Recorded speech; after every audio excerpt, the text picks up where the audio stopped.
जय श्री राम व्यूवर्स। आज का टॉपिक है श्री भरत और निषाद का मिलन। इससे पहले वाली वीडियो में हमने पढ़ा कि कैसे निषाद राज कहता है कि मैं भरत को मार डालूंगा। ऐसा क्या हुआ था कि वह भरत की जान लेना चाहते थे, वह आप मेरी पिछली वीडियो में जाकर के देख सकते हैं।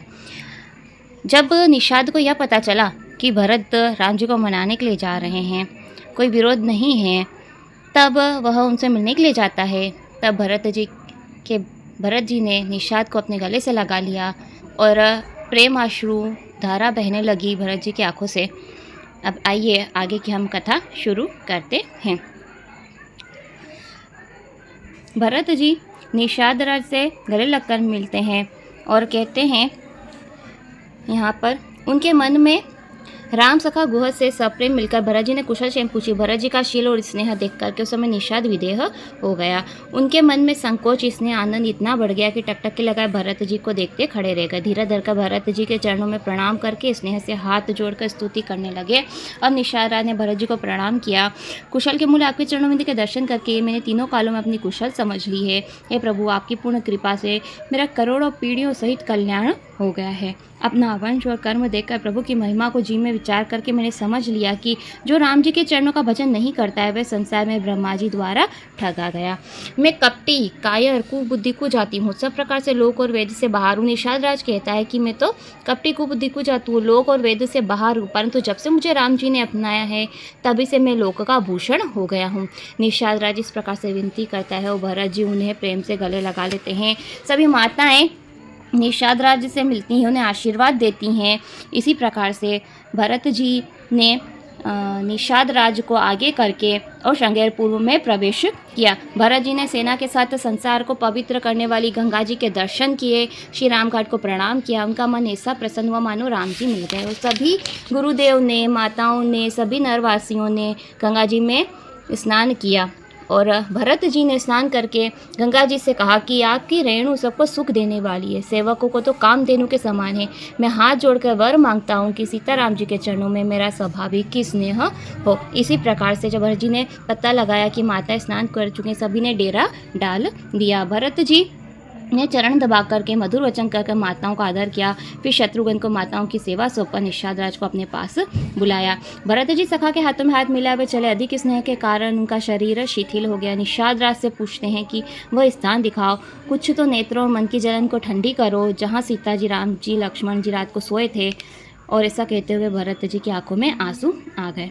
यह सुनकर के निषाद राज को बड़ा ही दुख हुआ। तुरंत वहाँ ले गए जहाँ पवित्र शीशम के वृक्ष की छाया में रघुनाथ जी ने विश्राम किया था। अब श्रृंगेरपुर में जहाँ श्री राम जी ने आराम किया था, शीशम के वृक्ष के नीचे जहाँ निषाद राज ने सारी व्यवस्था की थी, वहाँ पर भरत जी को ले जाते हैं। भरत जी वहाँ परिक्रमा करते हैं। राम जी की कुछ सैया देख करके उनके हृदय में बड़ा ही दुख होता है। सीता वहाँ सोने की 2-4 तारें पड़ी हुई थी, सीता जी के जो कपड़ों से गिरी हुई थी, वह कहते हैं, वो देख करके उनके बहुत दुख होता है कि कैसे अपने मन में सोचते हैं कि जिनके ससुर सूर्यवंश के सूर्य हैं, राजा दशरथ जी, जिनके अमरावती के स्वामी इंद्र भी सराहते हैं, वे रघुनाथ जी जिनके प्राणनाथ हैं, इतने बड़े कि संसार में जो भी बड़ा होता है उनके दिए हुए बड़प्पन से ही होता है। और पतिव्रताओं में शिरोमणि सीता जी की कुछ सैया को देखकर धधक कर मेरा हृदय नहीं फट जाता, ये तो ब्रज से भी अधिक कठोर है। फिर लक्ष्मण जी के बारे में कहते हैं, प्यार करने योग्य ऐसा भाई न हुआ है, न है और न होने वाला है। लक्ष्मण जी अयोध्यावासियों को प्यारे हैं, माता पिता के दुलारे, सीताराम जी को प्राणों से भी प्यारे हैं। फिर लक्ष्मण जी के कोमल शरीर में सुकुमार स्वभाव, गर्म वायु तक कभी शरीर में नहीं लगी है, आज वन में कष्ट सह रहे हैं। हाय, मेरी छाती तो करोड़ों बरजों का भी निराधार कर रही है।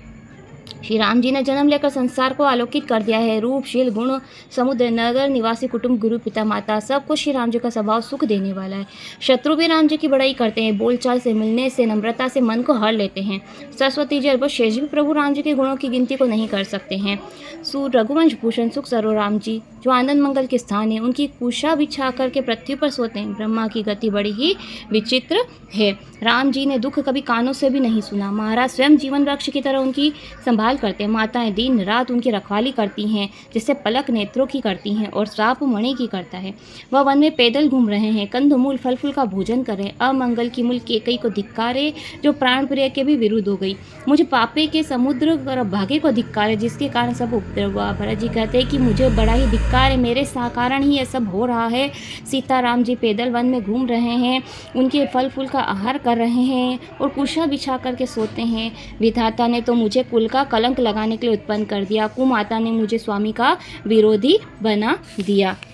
यह सुनकर के निषाद राज स्नेह के साथ भरत जी को समझाते हैं कि हे नाथ, आप व्यथा दुख क्यों करते हैं? राम जी आपको प्यारे हैं और आप श्री राम जी को प्यारे हैं, यही तत्व है। दोष तो विधाता का है, प्रतिकूल विधाता के काम सभी उल्टे हैं। जिसने माता केकई को बावला बना दिया, उस रात राम प्रभु यहाँ आदरपूर्वक आकी बड़ी प्रशंसा कर रहे थे।